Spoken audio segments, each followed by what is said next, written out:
Baked potato with bacon, a simple, practical, and delicious recipe you must try. For this recipe, I will need 5 peeled potatoes, ready to be prepared.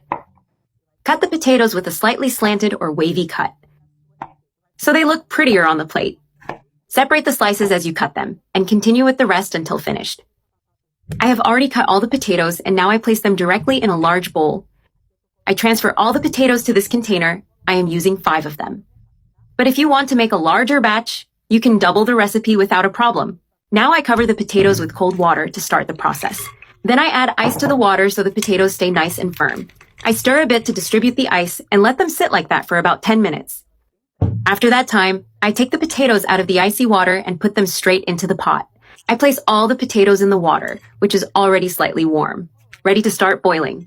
I make sure they are well submerged so they cook evenly. Look at this beauty. It is going to be delicious. Now I add 1 teaspoon of turmeric and also 1 teaspoon of salt for flavor. I let them cook until they are al dente, soft but firm. Do not overcook them so they do not fall apart.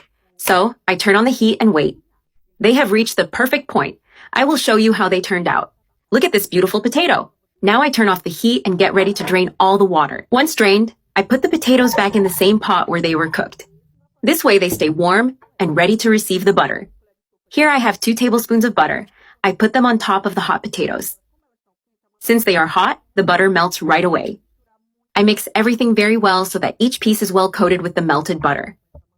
I have already mixed completely. They are well coated with the butter.